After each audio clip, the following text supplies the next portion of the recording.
Chapter 2. In December of 1941, Papa's disappearance didn't bother me nearly so much as the world I soon found myself in. He had been a jack of all trades. When I was born, he was farming near Inglewood. Later, when he started fishing, we moved to Ocean Park near Santa Monica. And until they picked him up, that's where we lived, in a big frame house with a brick fireplace, a block back from the beach. We were the only Japanese family in the neighborhood. Papa liked it that way. He didn't want to be labeled or grouped by anyone. But with him gone, there was no way of knowing what to expect. My mother moved all of us down to Terminal Island. Woody already lived there, and one of my older sisters had married a Terminal Island boy. Mama's first concern now was to keep the family together, and once the war begun, she felt safer. There was an isolated racially. She felt safer there than isolated racially in Ocean Park, but for me, at the age 7, the island was a country as foreign as India or Arabia would have been. The first time I had lived among other Japanese or gone to school with them, I was terrified all the time.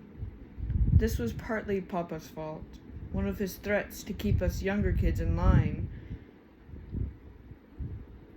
was, "I'm gonna sell you to the Chinaman." When I had entered kindergarten 2 years earlier, I was the only Asian in class. They set me next to a Caucasian girl who happened to have very slanted eyes. I looked at her and began to scream. Certain Papa sold me out at last. My fear of her ran so deep I could not speak of it. Even to Mama, couldn't explain why I was screaming. For 2 weeks I had nightmares about this girl, until the teachers finally moved me to the other side of the room, and it was still with me, the fear of the Asian faces, when we moved to Terminal Island. In those days, a company town, a ghetto owned and controlled by the Canaries. The men went after fish, and whenever the boats came back, day or night, the women would be called to process the catch while it was fresh. 1 in the afternoon or 4 in the morning. It made no difference. My mother had to go to work right after we moved there. I could still hear the whistle, 2 toots, for the French's 3 Van Camps. And Chizu would be out of bed in the middle of the night, heading to the Canary. The house we lived in was nothing more than a shack, a barracks with a single plank walls and rough wooden floors, like the cheapest kind of migrant workers' housing. The people around us were hardworking, boisterous, and a little proud of their nickname, Yoguri, which literally meant uncouth one, or rough-necked, or dead-end kid. They not only spoke Japanese exclusively, they spoke dialect peculiar to Kishu, where their families had come from in Japan, a rough fisherman's language, full of oaths and insults. Instead of saying ba kataria, common insult meaning stupid, Terminal Islanders would say Baka Yaro, a coarser, exclusive masculine use of the word, which implies gross stupidity. They would use swagger and pick on outsiders and persecute anyone who didn't speak as they did. That's what made my own time there so hateful. I never spoke anything but English. The other kids in the second grade despised me for it. They were tough and mean, like ghetto kids anywhere. Each day after school, I dreaded their ambush. My brother Kyo, 3 years older, would wait for me at the door, where we would decide whether to run straight home or split up or try a new and unexpected route. None of these kids never actually attacked. It was the threat that frightened us. Their fearful looks and the noises they would make, like miniature samurai in the language we could not understand.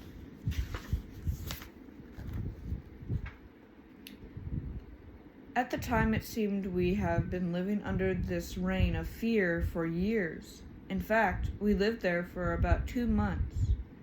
Late in February, the Navy decided to clear Terminal Island completely. Even though most of us were American-born, it was dangerous having that many Asians so close to the Long Beach Naval Station on the opposite end of the island. We had known something like this before.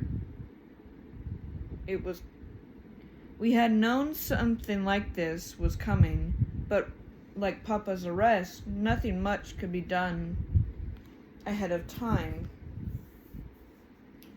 There were 4 of us kids, still young enough to be living with Mama plus Granny, her mother, 65 then, speaking no English, and nearly blind.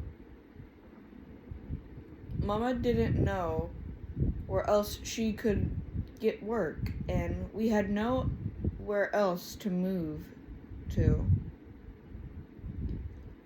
On February 25th, the choice was made for us. We were given 48 hours to clear out. The second-hand dealers had been prowling for weeks like wolves, offering humiliating prices for goods and furniture they knew many of us would sell sooner or later.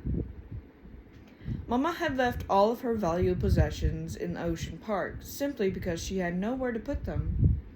She had bought them along her pottery, her silver, heirlooms like kimonos Granny had bought from Japan, tea sets, lacquered tables, and one fine old of china. Blue and white porcelain, almost translucent. On the day we were leaving, Woody's car was so cramped with boxes and luggage and kids, we just ran out of room. Mama had to sell this china. One of the dealers offered her $15 for it. She said it was full-setted for $12 and worth at least $200. He said 15 was his top price. Mama started to quiver. Her eyes blazed up at him. She had been packing all night, trying to calm down Granny, who didn't understand why we were moving again, and what all the rush was about. Mama's nerves were shot, and now Navy jeeps were patrolling the streets. She didn't say another word. She just glared at this man, all the rage and frustration canceled at him through her eyes. He watched her for a moment, as he said, was sure he couldn't pay more than $17.50 for that china. She reached into the red velvet case, took out a dinner plate, and hurled it at the floor right in front of his feet. The man leaped back, shouting, "Hey, hey, don't do that. Those are valuable dishes." Mama took out another dinner plate and hurled it at the floor. Then another and another, never moving, never opening her mouth, just quivering and glaring at the retreating dealer, with tears streaming down her cheeks. He finally turned and scuttled out the door, heading for the next house. When he was gone, she stood there, smashing cups and bowls and platters until the whole set lay in a scattered and blue-white fragments across the wooden floor. The American Friends Service helped us find a small house in Boyle Heights, another minority ghetto in downtown Los Angeles, now inhabited with briefly a few hundred terminal island refugees.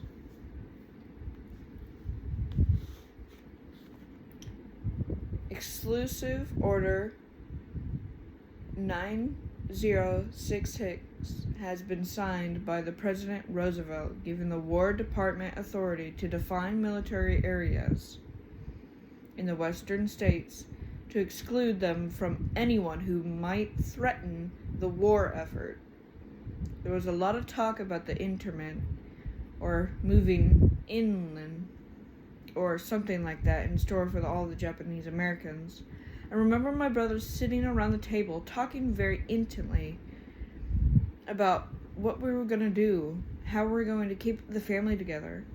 They had seen how quickly Papa was removed. They knew now he would not be back for quite a while. Just before leaving Terminal Island, Mama had received her first letter from Bismarck, North Dakota.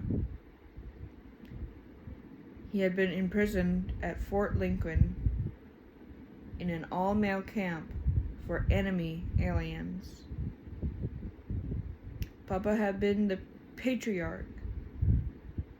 He had always decided everything in the family.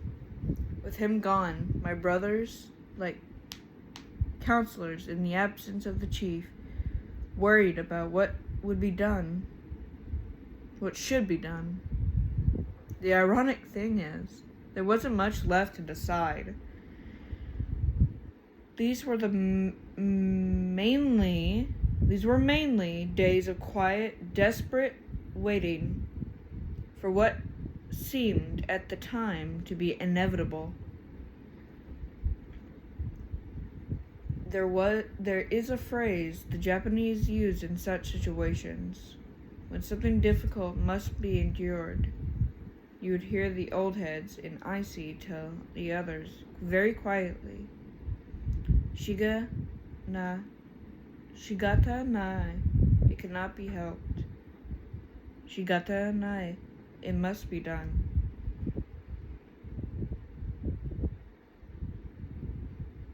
Mama and Woody went to work packaging celery for Japanese produce dealers. Kyo and my sister, May, and I enrolled in the local school. Which sticks in my memory from those few weeks is the teacher. Not her looks, not her remoteness. In Island Park, my teacher had been kind, grandmotherly woman who used to sail with us in Papa's boat from time to time, who wept the day we had to leave. In Boyle Heights, the teacher felt cold and distant. I was confused by all the moving and was having trouble with the classwork. She would never help me out. She would have nothing to do with me. This was the first time I felt outright hostility from a Caucasian. Looking back, it is easy enough to explain public attitudes towards the Japanese in California were shifting rapidly. In the first few months of the Pacific War, America was on the run. Tolerance had been turned into distrust and irrational fear. The 100-year-old tradition of anti-Asian sentiment was on the West Coast soon resurfaced, more vicious than ever. Its result came clear about a month later, when we were told to make our third and final move. The name manzanar meant nothing to us when we left Boyle Heights. We didn't know where it was or what it was. We went to the government. We went because the government ordered us to. And in the case of my older brothers and sisters, we went with a certain amount of relief. They had all heard stories of the Japanese homes being attacked, of beatings in the streets of California towns. They were as frightened as the Caucasians. They were as frightened of the Caucasians as the Caucasians were of us. Moving under what appeared to be a government protection to an area less likely directed and threatened by war, seeming not such a bad idea after all.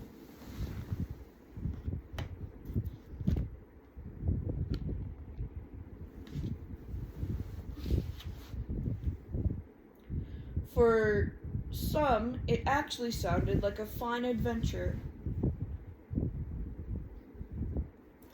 Our pickup point was a Buddhist church in Los Angeles.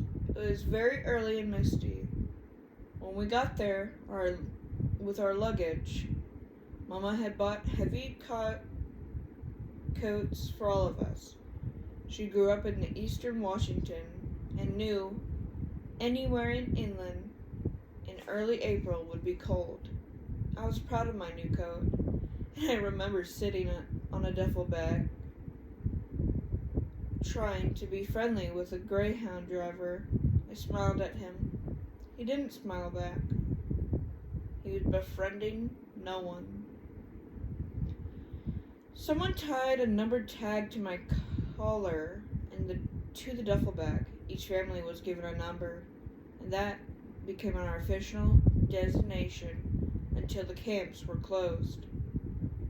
Someone passed out boxed lunches for the trip.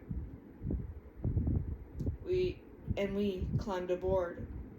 We'd never been outside of Los Angeles County, never traveled more than 10 miles from the coast, had never even ridden on a bus.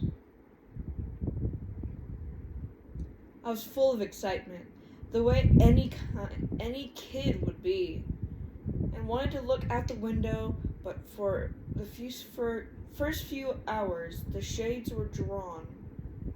Around me, other people played cards, read magazines, dozed, waiting. I settled back, waiting too, and finally fell asleep. The bus felt very secure to me. Almost half of its passengers were immediate relatives. Mama and my older brothers had succeeded in keeping most of us together on the same bus, heading for the same camp. I didn't realize much later what a job that was. The strategy had been first to have everyone living in the same district when the evacuation began, and then get all of us included under the same family number, even though names had been changed by marriage. Many families weren't as lucky as ours, suffered months of anguish while trying to arrange transfers from one camp to another. We rode all day. By the time we reached our destination, the shades were up. It was a late afternoon. The first thing I saw was a yellow swirl across a blurred, reddish sun. The bus was being pelted by what sounded like splattering rain. It wasn't rain. This was my first look at something I would soon know very well. A billowing flurry of dust and sand churned by the wind. Through Owens Valley, we drove past barbed-wired fences, through a gate into an open space where trunks and sacks and packages had been dumped from the baggage trucks that drove out ahead of us. I could see a few tents set up, the first rows of black barricades, and beyond them, blurred by sand, rows of barracks that seemed to spread for miles across this plain. People were sitting on cartons or milling around with their backs to the wind, waiting to see which friends or relatives might be on this bus. As we approached, they turned or stood up. Some moved towards us expectantly, but inside the bus, no one stirred, no one waved or spoke. They stared out the windows, ominously silent. I didn't understand this. We had finally arrived, our whole family intact. I opened a window and leaned out and yelled happily, "Hey, this whole bus is full of Wasasukis." Outside, greeters smiled. Inside, there was an explosion of laughter, hysterical, tension-breaking laughter that left my brothers choking and whacking each other across the shoulders. We had pulled up just in time for dinner. The mess halls weren't completed yet. An outdoor chow line snaked around a half-finished building that broke a good part of the wind that issued us army mess kits around the metal kind that fold over and plopped in scoops of cans of Vienna sausage, cans of string beans, steamed rice that had been cooked too long, and on top of the rice serving canned apricots. The Caucasian servers were thinking that the fruit poured over the rice would make a good dessert. Among the Japanese, of course, rice is never eaten with sweet foods, only with salty or savory foods. Some of us could eat such a mixture, but at this point no one dared protest. It would have been impolite. I was horrified when I saw the apricot syrup seeping through my little amount of rice. I opened my mouth to complain. My mother jabbed me in the back to keep quiet. We moved on through the line and joined the others squatting on the lee of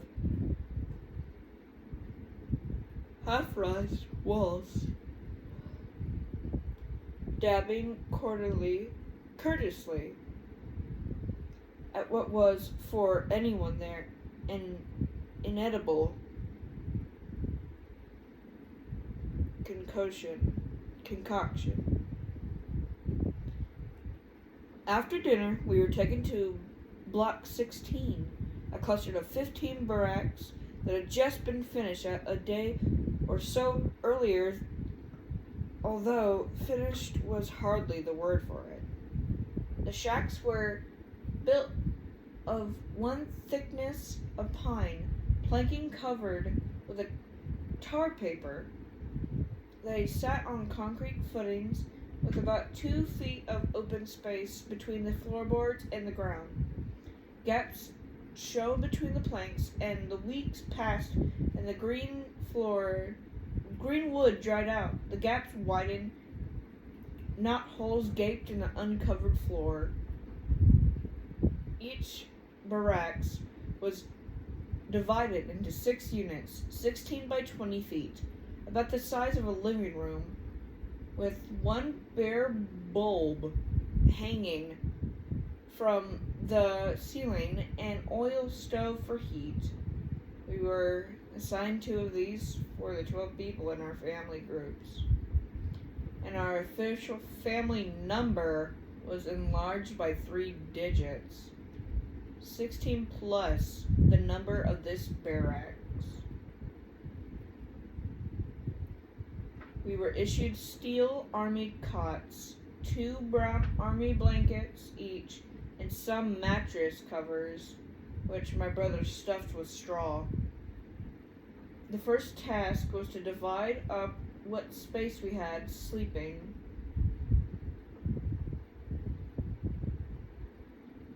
Bill and Woody contributed a blanket each and partitioned off the first room. One side for Bill and Tommy, one side for Woody and Chizu, and their baby girl. Woody also got the stove for heating formulas. The family who had the hardest during the few months were young couples like these, many whom had married just before the evacuation began, in order to not be separated and sent to different camps. Our 2 rooms were crowded, but at least it was all in family. My oldest sister and her husband were shoved into one of those 16 by 20 foot compartments with 6 people they never seen before. 2 other couples, recently married like themselves. The others were with 2 teenage boys, partitioned off a room like that. Wasn't easy. It was a bitter cold night when we arrived, and the wind was not abate. They all had to use for room dividers those army blankets, 2 of which were barely enough to keep one person warm. They argued whose blanket would be sacrificed and later argued about the noise at night. The parents wanted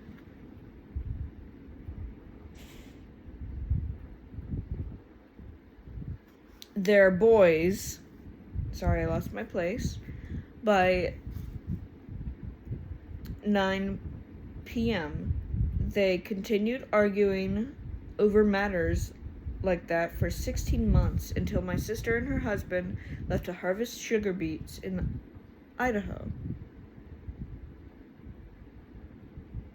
It was grueling work up there, and wages were pitiful, but when the call came through camp for workers to evaluate the wartime labor shortage, it sounded better than life in the manzanar. They knew they'd have, if nothing else, a room, perhaps a cabin of their own. That night in Block 16, the rest of us squeezed into the room. Granny, Lillian, age 14, Ray, 13, May, 11, Kyo, 10, Mama, and me. I didn't mind this at all at the time. Being youngest meant I got to sleep with Mama. And before we went to bed, I had a great time jumping up and down on the mattress. The boys had stuffed with so much straw into hers, we had flattened it some so we couldn't slide off. I slept with her every night until Papa came back. Okay, chapter 3 will be in the next video, and this is Farewell to Manzanar, and that was the chapter 2 chapter.